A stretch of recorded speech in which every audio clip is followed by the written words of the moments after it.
Good morning. Good morning. How are you on this beautiful sunny morning here in Dalbeattie? What's the weather like where you are? Tell me what it's like where you are. Is it raining? Is it sunny? What's going on in the UK at the moment? I can only speak for Dalbeattie in Scotland. Although I was in Glasgow last night networking with some amazing ladies and it rained pretty much all the way there and all the way back. So that's not fun, is it? Anyway, I look a bit disheveled this morning, but that's quite normal these days, isn't it? Anyway, how are you? Welcome to today's live where I'm going to be talking about how to use books for passive income streams. So, for those of you that don't know me, obviously, if you can't tell, my name is Mandy Nicholson. I am the Creative Genius Consultant. I'm an artist, I'm an author, and I'm a creative retreat owner here in Dalbeattie in Scotland. And I help creative women to launch, grow, and scale their businesses and make more money. Good morning, Dry here, right? That's good. We like Dry, it's good for dog walking. So, whenever I show up on a weekly basis, I like to be able to share something with you that helps you, makes you think, makes you consider something within your business or within your life, that either builds your business, builds your self-confidence, etc. And last night, while I was networking, I did an exercise. I was the guest speaker, and we did an exercise on expanding your money mindset, thinking bigger and creating a mind map. You've all seen me, well, those of you that know me, have been around a while, will have seen me doing mind mapping to think bigger. And one of the things that kept coming up is that a lot of people do not have any passive or semi-passive income streams in their business. So not only are they good for generating additional income, they are also great lead magnets to bring people into your world and start them off on their customer journey. So I wanted today to talk about books and how they can be really powerful as a lead magnet in bringing customers into your world, starting them on your customer journey in a very affordable way, and how that you can really use that to leverage your business. Now, self-publishing is fairly easy these days, and I've got a great little offer for those of you that have not done my From Inspired Idea to Published Author course, which I normally sell. For the first 10 people that comment book in the comments, I'm going to send you a link to that course for free. So there's only 10, but I'm going to send you a link if you comment book in the comments. So understanding how to self-publish and that you may have a book that could be a great lead magnet or a great nurturing thing to bring people into your business is, it's actually one of the things that I talk about fairly early on in the Creative Mastermind. So let's talk about it. Everybody has a book in them. They say that, whoever they are, everybody has a book in them. And I think they do, but sometimes you don't see it and you can't understand how you could ever do it, because we've got this perception that authors are these great people who write literary masterpieces and become famous for what they're writing. And it doesn't necessarily, like everything else in the world, that the digital world that we're in today, it's not difficult to create a book, either a low content book or a novel or a story or a collection of short stories, whatever it is that you think you might be good at creating. Now, I have like a variety of those things out there. So I've got my book, The Life I Won, which is the fictionalized version of my story. And that's part one, book of 3. And I still can't get round to writing book 2. It's taking longer than it should. Because I'm busy, because I've got 2 businesses and I've got to find time to do these things. So writing is time consuming, but it depends on what you're writing. you could create a low content book that leads people into your business. So I've also done this, and I wanted to share the screen for those of you that don't know. Most of you will. Let's have a look. Where's KDP? There it is. Let's share this screen for you. So this is my author central page on Amazon. So I have self-published my journal, notebook, and year planner. I couldn't find a journal, notebook, and year planner that I really liked. So I created my own using my own artwork and my own branding. So if I click on that, I've also got my 21-day art journal, which I really produced for the Creative Mastermind. I'm a co-author in this book of short stories called Get Ready to Rise.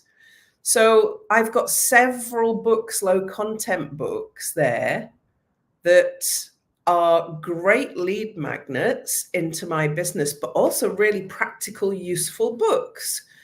So my year planner for creatives is something that I designed that works for me. So I'm going to assume it will work for other people. There's just a notebook, and it's a lovely notebook with thick lines, and then quotes throughout the book to make it interesting, and then the journal and how I journal. So that these are low content books. That's my under Mandy Nicholson. But I have two author pages. I've got my AJ King author page where my other books are.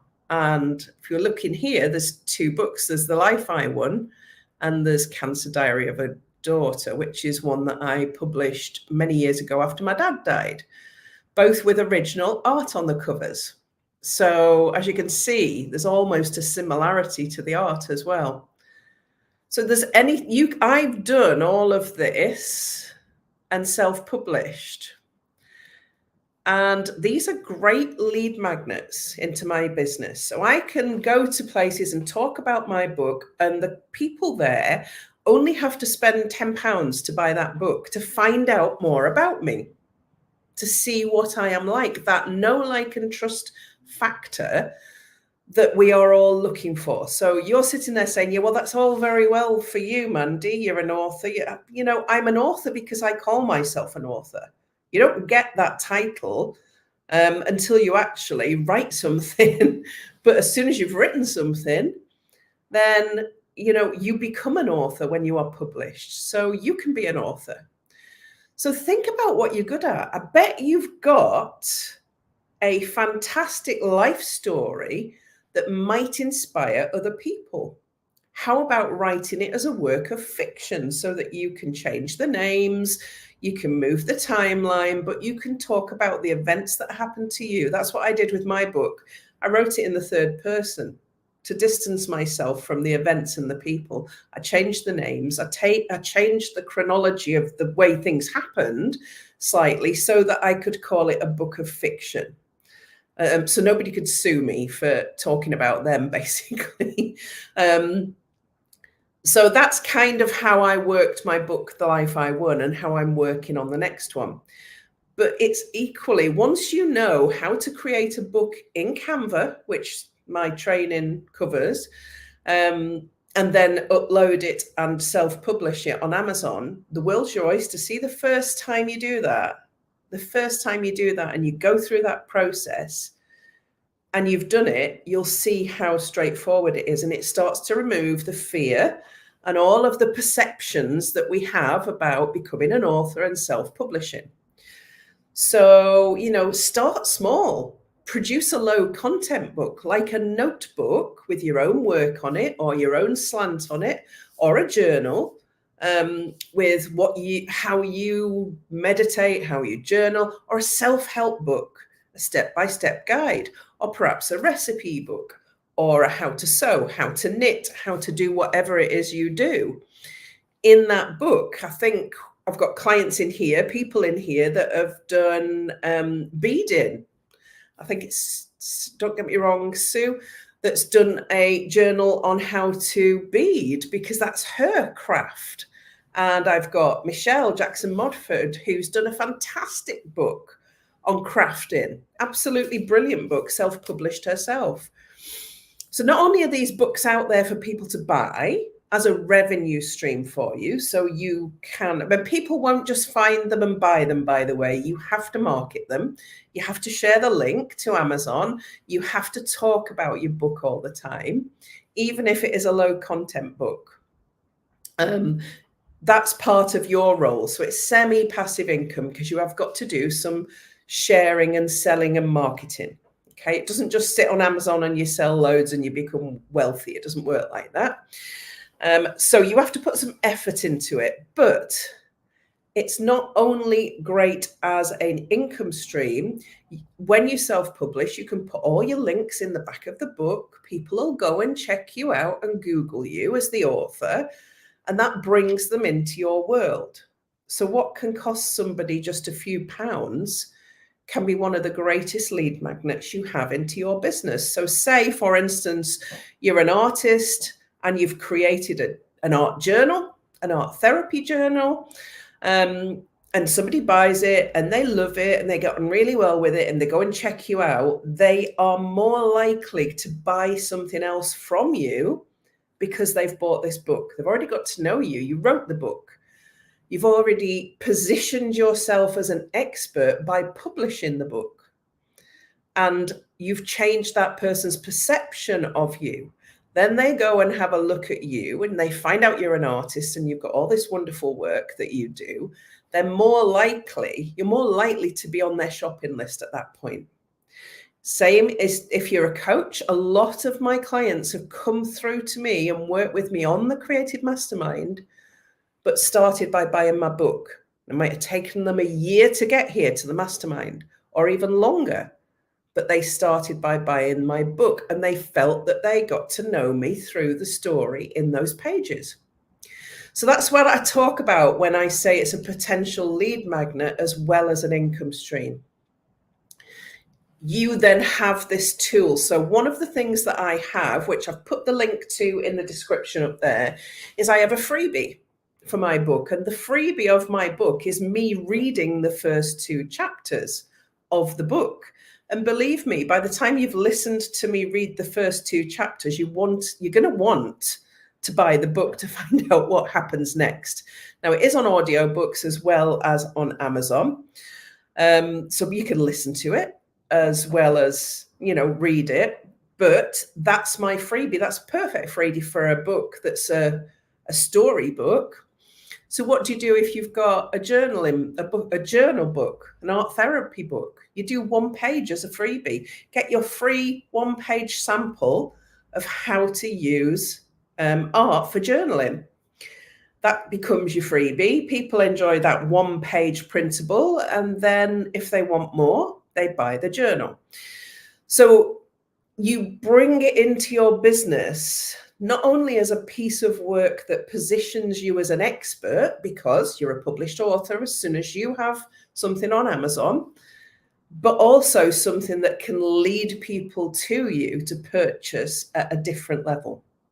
So that's why having a book of any sort is a really powerful tool for your business and worth considering as part of your business model and your business strategy. That 1 book won't make you a millionaire, although I'm going to say there are a very small percentage at the top that do become millionaires from selling their book. If they're a New York Times bestseller, if your story is so powerful and so fantastic that it's made into a film, etc., etc. And that can happen. Yeah, it can happen. It's rare. But if you don't put the book out there in the first place, it's never going to happen. That's how I look at things. You put yourself in the game of that very small percentage just by doing the work and putting the book out there. It's not going to happen while it's in your head. It's not going to happen while it's an idea. It's only going to happen if you take action and actually put some pen to paper. So what my little course covers, for those of you that haven't done it, and I can see I've got a few comments saying book here. So the first 10 of you will get your free course on how to self-publish. And there may be few updates. The only thing I'd say is it's a mini course. It's a basic training. And there may be some updates on KDP. So always check KDP, which is Amazon, and what tutorials they have in case there's been any updates since I did the training. I've been writing with a writing partner every day in January for an hour, and I've got 31,000 words already. Fantastic. And that's actually a really good way of doing it. Having an accountability partner for writing and setting yourself a goal of just writing for 1 hour a week and sticking to a time that you know that A, you're not going to be tired, B, that you're not going to be distracted or interrupted. And 1 hour a week can get you to 31,000 words. Now, in a storybook, in a novel or a storybook, on average, you want around about 80 to 120,000 words. That's a proper book. 1 hour every day. Yeah. That's a book size, 80 to 120,000 words. That's the average on Amazon. Low content book can be anything from, I think the minimum is 79 pages. So if you're doing a journal, a lot of those pages may be repeated. So a minimum of 79 pages and upwards, up to a couple of 100 pages. That's a low content book. So it depends what idea you've got. Go away, sit down with a piece of paper and brainstorm. What ideas have you got for a book or a low content book or a children's book? Or, there'll be a story. Did you tell your children's stories? I've got a children's book on the way. It's being illustrated right now. Because I used to tell my children stories every night when I put them to bed, and I made up the stories. And that became something that I would do all the time with them. And there was a theme to it. And I thought, well, I'll just write the book. They've been nagging me for years to do it. So I've done it. So there'll be lots of things that you've already done, lots of ideas that you've already had. Yeah, you don't have to do the full novel. But do you know what the first step is? Sitting down with your laptop or your piece of paper if you want to handwrite it, or your dictation tool if you want to dictate it to Word or your Dragon software, and just start. Doesn't matter if your spelling's awful. It doesn't matter if your grammar's awful. It doesn't matter if you don't know where to put paragraphs. Just write. All of that gets sorted in the editing. Just write the story. Think about, where does it start? Where does it end? So what you should be able to do if you're writing a story, if you want to write a novel or a book, is you should be able to describe it in one paragraph. So my story is how I went from abundance to bankruptcy and landed at rock bottom and discovered that I had all I need in life right there to rebuild. So that's what my book's about, how I went from abundance to bankruptcy and rock bottom, and how I discovered that I already had everything I needed to rebuild. So that's me described a whole 100,000 word book in a couple of sentences. Obviously, there's a lot more in it, but you should be able to do that if you're writing a story. And if you can do that, then you can write about it. So hopefully 97% of books never get finished. That's a really good statistic, actually, because people try to write and edit at the same time. And that's true. Honestly, just write. When I sat down to write The Life I Won, when I was in the zone and it was ready to come out of me, I sat down and wrote 18,000 words in the first weekend. Do you think I edited as I went? No, I just wrote 18,000 words over 2 days. It just flowed. I worried about the editing later. And honestly, there are still spelling mistakes or grammar mistakes in that book. And I've edited it. I've had other people look at it. And now my publisher, because I'm now published with a publisher after self-publishing it, they've edited it. There's still errors in it but there's errors in the Harry Potter books. There's grammar errors and spelling errors because it's virtually impossible with 100,000 words plus not to get any mistakes. So don't worry about any of that. Even the best authors have them in the books. So think about your stories. Maybe you've got a selection of short stories. Short stories sell really, really well on Amazon, by the way. They've got a whole genre all of their own. Yeah, where it's a collection of 20 or 30 short stories that people can read on planes, on trains. They're not getting into the whole context of a huge book. And a short story can be anything from a couple of thousand to 10,000 words, short stories. And you can put a collection of them. Think about things like Chicken Soup for the Soul, which made Jack Canfield very, very famous. And that was a collection of other people's stories brought into one book. And that's the book that I'm a co-author in. It's a selection of women's stories. There's lots of them now. Jack Canfield started a whole movement with that, didn't he?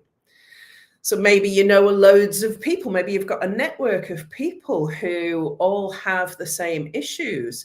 Maybe if you're in, you're neurodiverse, maybe you're in a network of neurodiverse people who've all got their stories about what it's like to live with ADHD, what it's like to live with autism. That would make a great book.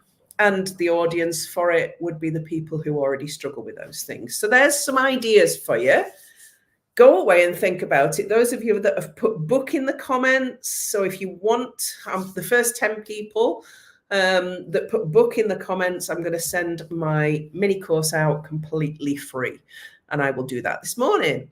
So thank you for staying with me. Hope I've prompted you to think, yes, I can do something and I can do this. Let me know if you do. It's always good to know if what I say in here has an impact on people and they actually take action, because that's why I show up. So have a fantastic week, folks. I will be back next week with another amazing set of words that will prompt you to take action. Bye for now.